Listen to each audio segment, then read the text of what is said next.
So when we shot the pilot, for example, I think we shot that like at the very end of school when summer started. So I had to get my classroom cleaned up and get out and go film this thing. But then the next... Something shocking has just happened. Cliff Barackman, one of the most trusted and respected investigators from Finding Bigfoot, has finally broken his silence. In a surprise live stream, Cliff revealed that there was a secret episode filmed during Season 5, one that the network immediately pulled and erased. According to him, it contained the most disturbing evidence of a real hominid creature ever captured on camera. But what was erased wasn't just video. Field notes, thermal images, and even some memories of the crew seemed to disappear. And what Cliff describes may change everything we think we know about what lives in the forests of the Pacific Northwest. During the 5th season of Finding Bigfoot, everything seemed normal. Fans were thrilled when the show teased a new lockdown investigation deep inside the Washington wilderness, a remote area the team called Cascade Creek. This location was so isolated that sections of it were blurred out on the satellite maps. Cliff said this was supposed to be their biggest investigation yet. From the start, the site felt strange. The trees showed unusual breaks and twists, as though something large had grabbed them from both sides. The air was thick and humid, and there were odd claw marks that curved in ways no animal could make. The crew planned to film for 3 nights, but after the first day, the mood shifted. Tension filled the air. Even the sound of the forest changed. Voices carried differently, swallowed up just a few feet away. Cliff said the space itself seemed off, as if distances were stretching and shrinking. Even the skeptics on the team admitted that something felt wrong. There were no crickets, no owls, no coyotes. The entire forest was silent. Not asleep, but listening. When night fell, thermal cameras picked up 3 heat signatures moving along the ridge. They were not animal-shaped. They were upright, human-sized forms, but with longer legs and stretched calves. The proportions were all wrong. As the crew tried to make sense of what they were seeing, a sound echoed from the riverbed below. It wasn't a normal Bigfoot whoop or howl. It was 2 voices at once, one low and one high, blending together like a chord. Bobo froze. "That's not biomechanically possible," he whispered. Then a tree shook violently, just a few yards away. Seismic equipment recorded no vibration, meaning the ground hadn't moved. Something had hit that tree from mid-height. Cliff collected bark samples where the tree had been struck. Under the UV light, the bark glowed faintly green, a dry, bioluminescent residue, warm to the touch like living tissue. Everyone was ecstatic. They had real physical evidence. But that excitement didn't last. On the drive back to town, 2 black SUVs appeared behind the team's van. No license plates, no headlights. They followed too closely, keeping perfect distance. When the crew arrived at the hotel, they noticed something even stranger. Their gear had been moved. Camera cases were open, zippers half undone. Some of their memory cards were missing, even though none of the cameras were stolen. Cliff tried to laugh it off, saying maybe hotel staff got curious. That moment never aired. It was cut from all promos, and the next day the episode listing quietly disappeared from the network's internal schedule. Not delayed, deleted. Despite their unease, the crew returned to Cascade Creek. The forest was just as silent. No insects, no wind. Even sound seemed to stop at the tree line. Cliff wrote in his logbook, "Silence this deep usually means an apex predator nearby. But of what kind?" Around 12:41 a.m., the first full vocalization began. It started as a deep, chesty roar, like a gorilla, but halfway through, a second tone layered under it, vibrating in harmony. Audio analysis later confirmed something terrifying. It wasn't an echo. It wasn't reverberation. It was 2 separate vocal cords inside the same throat. No animal in North America can do that. Bobo froze. He'd spent decades chasing Bigfoot calls, but this sound, he said, wasn't just territorial. It had intent. "It knew where we were," he whispered. Then from the shadows, something hit a spruce tree 15 feet above the ground, so hard the bark exploded outward. Cliff's flashlight caught a glimpse of something crawling sideways through the upper branches. Not like an ape or monkey, more like a centipede, but human-sized, moving in a short, silent burst. When the thermal camera swung toward it, the shape vanished, but the heat stayed suspended in midair for 3 seconds, like its body hadn't obeyed physics. Then the forest started mimicking. From somewhere deep among the trees came the sound of Cliff's own laugh, the same nervous chuckle he'd made earlier that day. It echoed back exactly. Then again, slower. The vowels stretched unnaturally, like someone trying to copy human joy but not understanding it. Moments later, they heard Cliff's voice again, calling, "Hey guys, over here!" But Cliff hadn't spoken. He was standing right beside Bobo. Jay aimed the parabolic mic toward the treetops. The whispers weren't at ground level. They were traveling through the canopy, gliding between branches like radio waves. When slowed down later in editing, the whispers formed broken words: observe, harvest, adapt. Before the crew could move, a 200-pound boulder dropped beside them. Not rolled, not thrown, but placed with precision. Bobo looked up the ridge and whispered, "Something's escorting us." Two amber eyes blinked in the dark. Then another pair, farther apart. They weren't alone. On the final night, Cliff pushed for hard evidence. He wanted samples. Something physical that couldn't be explained away. Back at the riverbed, where the boulder had landed, they found a clear, jelly-like tissue pressed into the mud. It shimmered faintly under infrared light. Cliff scraped it into a vial and described the smell as a mix of ozone and rotting cedar. Next, they discovered fibrous hairs stuck 6 feet up a tree trunk. Under magnification, each hair had a hollow core that flexed like a straw and glowed faintly blue under UV light, forming fractal-like branching patterns. Bobo thought it was some kind of climbing aid. Cliff disagreed. "It looks engineered," he said. Moments later, they found a bone fragment wedged between roots. It was smooth and polished, marked with fine grooves, like a manufactured part. When Cliff tapped it, it resonated with a metallic ring, and although buried, it was warm.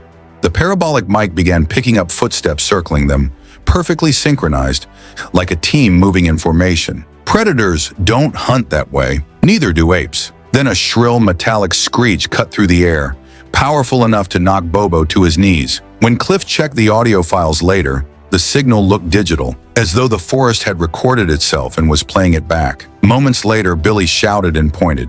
In the moss lay thick knuckle pads fused to bone, like cartilage armor from something that walked on its fists. Based on the impressions, the creature could weigh up to 500 pounds but left no heel prints, as though it distributed its mass unnaturally, like something pretending to move like a four-legged animal. Cliff whispered, "This isn't folklore anymore. This species is mid-transition." Then the forest knocked back, 3 rhythmic hits, then a fourth, a slightly offbeat, like an echo trying to become original. Silence fell.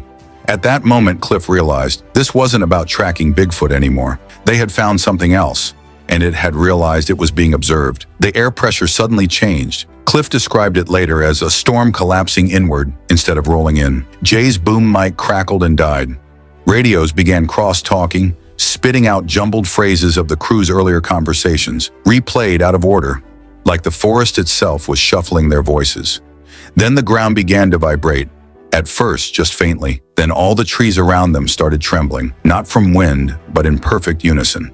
Every trunk oscillated at the same frequency, like a tuning fork. The sound was so deep it made the crew nauseous. Jay threw up. Bobo yelled for everyone to move back. Cliff's GPS went haywire, looping its coordinates over and over. 3333 divided by 3333. That's not a place. That's a cycle. When the vibration stopped, the silence was suffocating. Then came 3 knocks to the left, 2 behind, and 1 from above. A triangulation pattern. Something was mapping them in sound. Thermal cameras picked up a heat signature crouched under a branch. Limbs spread like a spider, head inverted. When Cliff blinked, it split into 2 shapes, then 3, as if reality itself couldn't decide how many there were. The mic caught breathing, rhythmic, but one exhale always came late, like something learning how to breathe. Then, a loud crash echoed to their right. When they turned, the same crash repeated from the left. Exact same sound wave. Jay realized it was a recording. The creature was replaying noises to confuse them. The real crash came seconds later, directly behind them. The camera fell, landing upward, capturing a figure hanging upside down beneath a branch. Its head turned slowly, too slowly, to face the lens. Its eyes didn't glow. They reflected faces. The team didn't speak during the drive back from Cascade Creek. Nobody dared to review the footage that night. Cliff said later that he could feel something in the van with them, like a static in the air that grew stronger whenever anyone tried to talk about what they'd seen. At the motel, they locked their gear in the bathroom so the steam from the shower would fog the mirrors. None of them slept. At 3:12 a.m., the power went out. A low hum rolled through the building, the same pitch they'd heard from the trees. When power returned, half their memory cards were blank. The others played, but the audio was scrambled. Every voice on the tape had an extra echo, a second speaker repeating the words in a slower tone. as if another version of the conversation existed a fraction of a second behind. Cliff wrote in his journal, "We caught something that doesn't want to stay recorded." The next morning, the crew packed quickly. When they reached the airport, a man in a plain suit met them at baggage check. He said he was from the Department of Environmental Study and needed to inspect their equipment for contamination. When the cases were returned, 2 hard drives were missing. The airline denied involvement. There was no record of the inspection, no name on the paperwork. Back in Oregon, Cliff tried to back up what remained, but the drives wouldn't mount. The file names had changed into random strings of numbers, repeating in patterns of 321-321. When he opened a folder labeled Session B, every thumbnail showed the same still image, the reflection of their van window, but in the reflection, a 5th person sat in the back seat. He checked the timestamp. The frame didn't belong to any clip. It had inserted itself. In the following days, crew members began feeling sick. Bobo complained of dizziness and of hearing his own footsteps echo a half-beat behind. Jay said mirrors made him feel watched. Billy's phone recorded hours of blank audio each night. Full of low mechanical breathing, Cliff started losing time. He'd blink and realize entire minutes had vanished. His GPS logs showed short bursts of travel between identical coordinates, as though he'd been walking in circles that didn't exist. A week later, he visited the network offices to report what happened. But when he opened the episode folder on the production server, it was empty. Even the metadata, the proof an episode had been scheduled, was gone. The series lineup jumped straight from episode 7 to episode 9. Episode 8 had never existed. That night, 2 vehicles parked outside Cliff's home. No logos, no lights. He watched from the window as 3 men stood near the fence line. They didn't approach. They just faced his house for several minutes, unmoving. When he finally gathered the courage to step outside, they were gone. But the soil near the porch was flattened in 3 spiral patterns, as if something had rotated there. Inside, his laptop screen glowed even though he'd turned it off. Across the dark desktop appeared a single line of text. Observation acknowledged. Then the screen went black. Cliff reached out to a sound engineer friend to analyze the remaining recordings. 2 days later, the friend called in a panic. "The background noise isn't static," he said. "It's heartbeat frequency, but it's not human. It's running at 28 beats per minute." He told Cliff that beneath the main track, there were layers, subharmonics, and reversed phrases that, when slowed, spelled out simple syllables. Return, record, repeat. When Cliff tried to visit his friend's studio the next morning, it was empty. Equipment gone, lights off, door locked from the inside. That was the last time anyone heard from him. Weeks later, Finding Bigfoot aired its mid-season special. No mention of Cascade Creek. When fans asked about the missing investigation, the network moderators deleted every thread. Then one of the assistant editors leaked an internal memo. It read, "Do not include Cascade material in any compilation. Exposure risk, auditory contamination suspected. Treat as medical recall." The term auditory contamination had never been used in television production before. Months passed. The team went their separate ways, but the phenomena followed them. Bobo claimed he saw his reflection blink before he did. Jay reported hearing his name whispered through the static of hotel TVs. Billy found spiral fingerprints on the inside of his windshield. 3 whirls pressed from the inside of the glass. Cliff avoided cameras entirely. He taught small classes about field tracking, but refused interviews. Then one night, a local reporter caught sight of him in a diner. When she asked about the lost episode, he didn't deny it. He only said, "Some things don't want to stay filmed." She noticed his voice had a faint delay, like an echo trapped inside the throat. In late 2019, an anonymous file appeared on a Bigfoot forum. It was titled E8 Rough Mix WEV. The uploader claimed it came from a corrupted backup drive belonging to the Finding Bigfoot production company. The recording begins with the crew walking along the riverbed. Then 30 seconds in, a second version of their dialogue plays faintly beneath the first. Same words, same timing, but pitched lower. At the exact moment the second layer catches up to the first, both voices merge into a single deep vibration that distorts into 3 clear knocks, then silence. The file ends with Cliff's voice whispering, "If you're hearing this, it learned how to listen back." Experts who analyzed the waveform said it contained ultra-low frequencies capable of causing vertigo and disorientation. Frequencies below the range of human speech, but consistent with infrasound. Within hours, the link disappeared. In 2021, Cliff returned to the site with a small private team. He said he wanted closure, not footage. He kept no electronics except a hand wound recorder. What they found was shocking.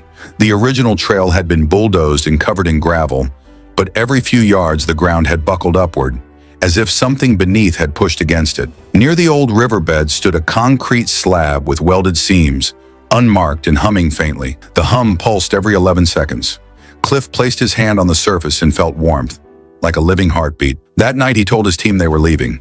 He hasn't spoken publicly about what he felt, but one crew member later admitted that while packing the truck, he saw Cliff's reflection in the window, and it smiled even though Cliff's face did not. In early 2024, a 47-second clip appeared on a paranormal YouTube channel. It showed an empty forest at dusk, static camera, no narration. Halfway through, a faint shape crossed the frame, upright, thin, moving with an almost mechanical rhythm. Audio analysts confirmed the background sound matched the infrasound tone from the missing episode. Comments flooded in, viewers claiming headaches, nausea, or hearing faint breathing behind them while watching. Within 24 hours, the channel was deleted, but the clip had already spread. Then just weeks ago, Cliff Barackman posted a video on his personal page. No intro music, no graphics, just him sitting in his workshop. For the first 30 seconds, he said nothing. Then in a calm, tired voice, he began. The episode everyone asks about wasn't banned because of danger in the woods. It was banned because of what the footage does to people who watch it. He explained that whatever was in Cascade Creek doesn't haunt places, it mirrors behavior. It learns through observation, he said. Every time we review a frame, it reviews us. He leaned closer to the camera. That's why the recordings never stay the same. They adapt. They finish the pattern. He paused, breathing shallowly. If you ever hear your own voice echo wrong, stop listening. Then he whispered something faint, almost beneath his breath. It remembers by sound. Seconds later, the video froze. When it returned, Cliff was gone from the frame. The chair was empty, but faint breathing continued for 5 more seconds before the feed cut to black. Fans tried to re-upload the video, but every copy glitched. In some versions, an extra voice overlapped Cliff's words, repeating the final line half a beat late. Others showed a flicker in the reflection behind him, a tall figure leaning just out of focus. Forums that discussed the clip began reporting errors and forced logouts. Accounts that posted the full transcript were suspended automatically, as if flagged by some unseen system. Then emails began arriving from unknown addresses with the subject line, "Observation confirmed." Inside each email was a single attachment, an audio file consisting of 3 knocks, a pause, and 3 more. No one knows where those files came from. Today, Finding Bigfoot continues to air reruns, but the missing episode has never resurfaced. Network representatives deny it was ever filmed. Yet Cliff's old notebook, found in a private auction, contains one final entry dated just after the Cascade Creek expedition. It doesn't hide in forests, it hides in repetition. It waits until we describe it, then learns our shape. Researchers who examined the pages under ultraviolet light found faint fingerprints overlaying his handwriting. Each fingerprint formed a spiral. Each spiral was identical. Cliff's last public message was simple. If you ever watch old footage and see yourself standing somewhere you shouldn't be, stop watching. He never explained what that meant, but those who worked with him understood. Whatever was in that forest wasn't a creature, it was a process. Something that listens, repeats, and evolves through sound. Even now, late-night radio operators report picking up strange double-tone signals on emergency bands near Cascade Creek. Pulses spaced exactly like heartbeats. No one who's gone there since has stayed past midnight. Those who did report hearing their own voices echo back from the trees, whispering one phrase over and over, "Return the copy." Years later, when asked whether he still believed in Bigfoot, Cliff simply smiled. He said belief wasn't the right word anymore. "I think we were looking for the wrong thing. We went searching for an animal. What we found was something that was already searching for us." He looked down, quiet for a long time, then added one final line before the interview ended. "And the worst part, I don't think it ever stopped watching."